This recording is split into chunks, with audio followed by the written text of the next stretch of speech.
Academy आप लोगों का स्वागत करता है। आज हम लोग सीखेंगे रॉल्स थ्योरम और मीन वैल्यू थ्योरम को।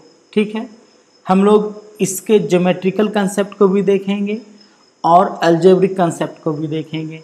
मीन वैल्यू का भी ज्योमेट्रिकल कंसेप्ट और अलजेब्रिक कंसेप्ट दोनों देखेंगे। ठीक है, चलिए स्टार्ट करते हैं। पहले हम लोग रॉल्स थ्योरम को पढ़ने वाले हैं। देखिए रॉल्स थ्योरम क्या कहता है, ध्यान दीजिएगा। अगर कोई फंक्शन दिया गया है, मान लेते हैं कि f कोई फंक्शन हमारा क्लोज इंटरवल a से b टू r कोई रियल नंबर में फंक्शन है। ठीक है, तो देखिए क्या कहता है, पहला कंडीशन क्या कहता है कि fx को कंटिन्यूस होना चाहिए। fx must be continuous, fx must be continuous for all x belongs to close interval A B में क्या होना चाहिए, कंटिन्यूस होना चाहिए। दूसरा ये कहता है fx must be differentiable, fx must B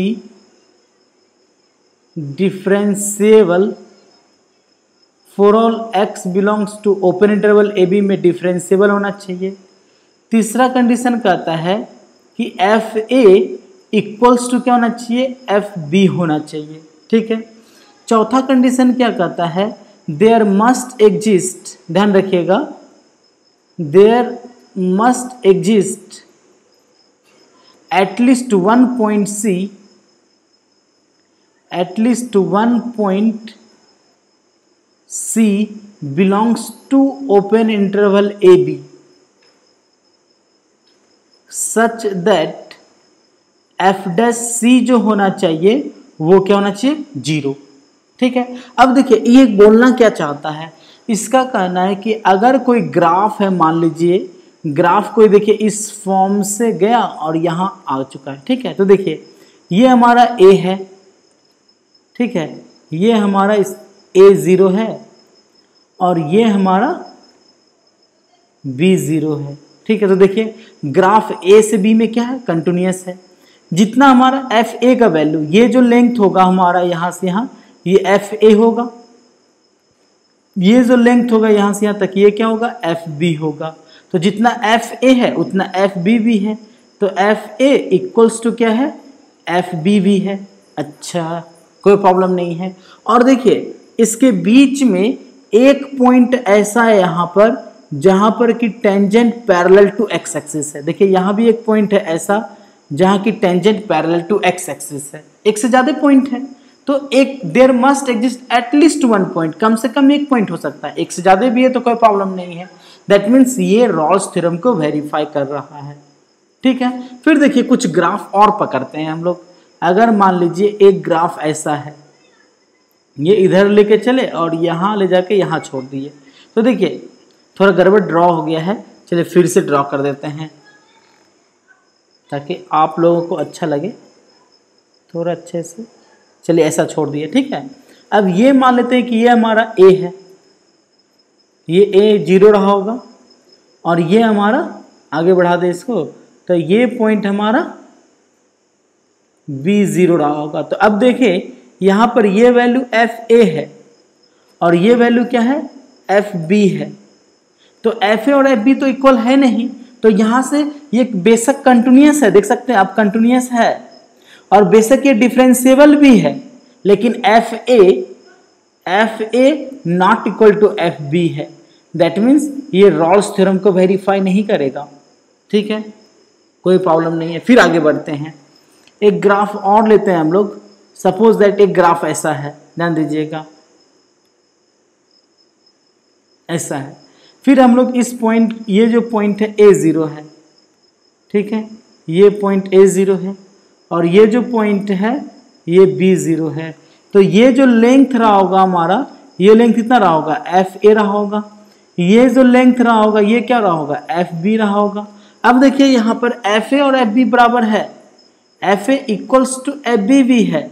ठीक है, फंक्शन अगर देखें यहाँ से यहाँ तक कंटिन्यूस भी है ना।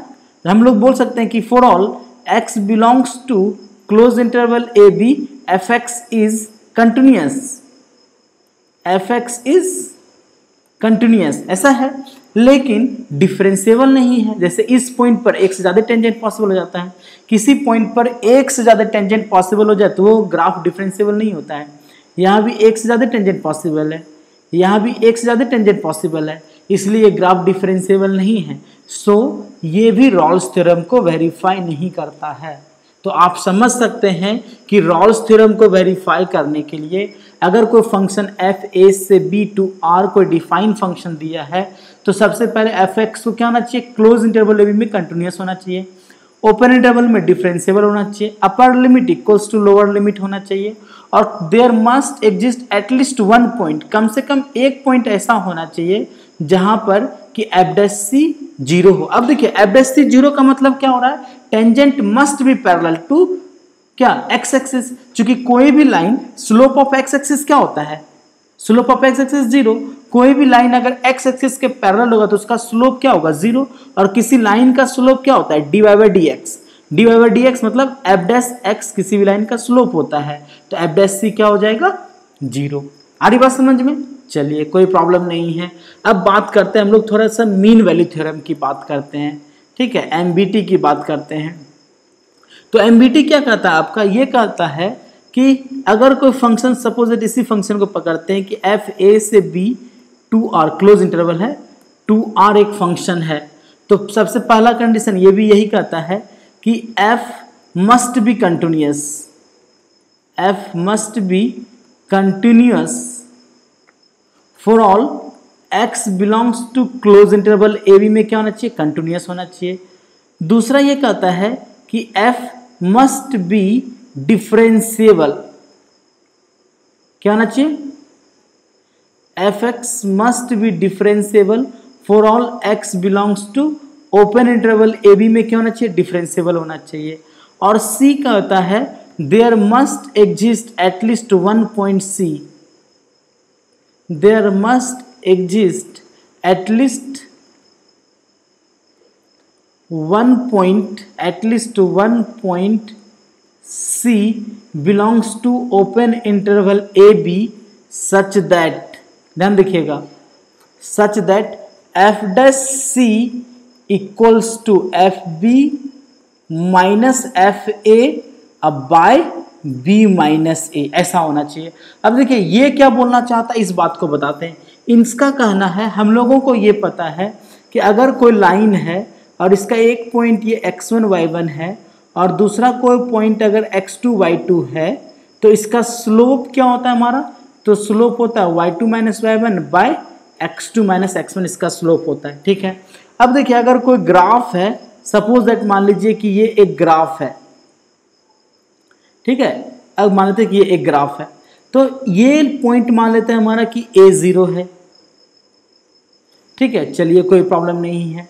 इसका ये पॉइंट मान लेते हैं ये B0 है। तो अब इस ग्राफ को देखें तो ये ग्राफ यहाँ से यहाँ तक कंटिन्यूअस, आप देख सकते हैं कि कंटिन्यूअस ग्राफ है, अच्छा कंटिन्यूअस है। फिर आप देख सकते हैं कि डिफरेंशिएबल भी है। अब देखिए, अब इसके हम इसकी बात कर रहे हैं, ये कैसा लाइन है, हम इस लाइन के स्लोप की बात कर रहे हैं, ध्यान रखिएगा, इस लाइन के स्लोप की बात कर रहे हैं हम। तो अब देखिए ये पॉइंट क्या रहा होगा, तो ये x कोऑर्डिनेट इसका a, तो y कोऑर्डिनेट क्या रहा होगा, f है, तो ये पॉइंट क्या हो गया होगा, a f a। अच्छा ये पॉइंट क्या हो गया होगा हमारा, b f b, ऐसा हो गया होगा। अब देखिए स्लोप ऑफ लाइन क्या होगा, स्लोप ऑफ सेकेंड क्या होगा, स्लोप ऑफ सेकेंड क्या होता है, y2 minus y1 bye x2 minus x1, तो क्या हो जाएगा ये fb माइनस fa अब बाय b माइनस, ये इसका स्लोप होगा। अब देखिए अब क्या बोल रहा है यहां से कि f dash c must be equals to this, तो इसका मतलब ये हो गया कि इसके बीच एक ऐसा पॉइंट होना चाहिए जहां पर कि इस पर जो टेंजेंट हो इसके पैरेलल हो, क्योंकि देखिए दोनों का स्लोप बराबर है, f डैश c और ये आपस में इक्वल है। दैट मीन्स ये यहां पर अगर देखें तो एक पॉइंट ऐसा एग्जिस्ट कर रहा है जहां की टेंजेंट इसके पैरेलल है। इसका मतलब ये क्या हो गया, ये मीन वैल्यू थ्योरम को वेरीफाई करता है। तो हम ये बोल सकते हैं कि मीन वैल्यू थ्योरम क्या बताना चाहता है, कोई ग्राफ कंटिन्यूअस होना चाहिए, डिफरेंशिएबल होना चाहिए और इसके एंड पॉइंट से पास करने वाले सेकेंड के पैरेलल एक टेंजेंट पॉसिबल होना चाहिए उस ग्राफ पर। जैसे कि इसके पास करने वाला एक टेंजेंट पॉसिबल है, दैट मीन्स ये जो ग्राफ है हमारा, ये ग्राफ मीन वैल्यू थ्योरम को सेटिस्फाई करता है। सपोज दैट ग्राफ देखें तो देखिए तो अब समझ में आएगा। अगर एक ग्राफ मान लीजिए इस फॉर्म का है, ठीक है, अगर देखें इसको तो ये कंटिन्यूअस भी है, अच्छा डिफरेंशिएबल भी है। क्या होना चाहिए मीन वैल्यू थ्योरम को सेटिस्फाई करने के लिए? इसके एंड पॉइंट से पास करने वाला जो सेकेंड होगा उसके पैरेलल एक टेंजेंट पॉसिबल होना चाहिए इसके बीच में। तो देख रहे हैं कि यहाँ पर एक टेंजेंट पॉसिबल है, इससे पास करने वाला एक टेंजेंट पॉसिबल है जो कि पैरेलल है आपस में। इसका मतलब क्या हो गया कि ये ग्राफ मीन वैल्यू थ्योरम को सेटिस्फाई करता है। तो अब देखिए रॉल्स थ्योरम, ध्यान दीजिएगा, रॉल्स थ्योरम और मीन वैल्यू थ्योरम को अगर साथ में देखें तो रॉल्स थ्योरम क्या कहता है कि फंक्शन पहले हमारा अगर a से b में टू r में डिफाइन है तो सबसे पहले क्लोज इंटरवल ए बी में क्या होना चाहिए, जल्दी बोलिए, कंटिन्यूअस। फिर ओपन इंटरवल ए बी में क्या होना चाहिए, डिफरेंशिएबल। फिर क्या होना चाहिए, जल्दी बोलिए, अपर लिमिट का फंक्शनल वैल्यू लोअर लिमिट का फंक्शनल वैल्यू बराबर होना चाहिए। फिर क्या होना चाहिए, एक पॉइंट ऐसा होना चाहिए जहां पर कि f dash c equals to 0 होना चाहिए, है ना, जहां सी बिलोंग्स टू क्या होना चाहिए, याद रखिएगा, ओपन इंटरवल ए बी। और f dash c equals to 0 ये बताना चाहता है ज्योमेट्रिकली कि उस ग्राफ पर कम से कम एक पॉइंट ऐसा होना चाहिए जिसका कि टेंजेंट पैरेलल टू क्या होना चाहिए, एक्स एक्सिस। आ रही है बात समझ में? अच्छा, मीन वैल्यू थ्योरम क्या कहता है, अगर सिमिलरली अगर मीन वैल्यू थ्योरम है तो a से b टू r एक फंक्शन है, तो इसको भी क्या होना चाहिए, क्लोज इंटरवल ए बी में कंटिन्यूअस होना चाहिए, ओपन इंटरवल ए बी में डिफरेंशिएबल होना चाहिए। अब क्या कहता है ये, यहां पर क्या होना चाहिए, कम से कम एक पॉइंट ऐसा होना चाहिए एफ डैश सी जो कि इक्वल होना चाहिए हमारा F B minus F A by B minus A के बराबर होना चाहिए, जहां पर कि सी बिलोंग्स टू क्या होना चाहिए, ओपन इंटरवल ए बी। आ रही बात समझ में? अब देखिए ये क्या बोलना चाह रहा है, ये बोलना चाहता है कि कम से कम एक ऐसा सेकेंड होना चाहिए, ये जैसे कि अगर एंड पॉइंट का जो सेकेंड है उसके पैरेलल एक टेंजेंट होना चाहिए उस ग्राफ पर, तब ये मीन वैल्यू थ्योरम को सेटिस्फाई करेगा। क्लियर है? आशा करते हैं कि आप लोगों को समझ में आ चुका होगा। अब इससे रिलेटेड हम लोग एनसीईआरटी क्लास 12 के क्वेश्चन को सॉल्व करेंगे, ओके, फिर आगे बढ़ेंगे। जितना हो सके आप इसको रिवाइज कीजिए, 1 से 2 बार देखिए ताकि हमारे माइंड में एडजस्ट हो जाए कि ऐसा ऐसा होता है, ठीक है। आशा करते हैं कि आप लोगों को अच्छा लगा होगा। अच्छा लगा होगा तो लाइक ज़रूर कीजिएगा और सब्सक्राइब नहीं किए तो प्लीज़ सब्सक्राइब कर लें और पढ़ते रहिए, खुश रहिए। Bye bye.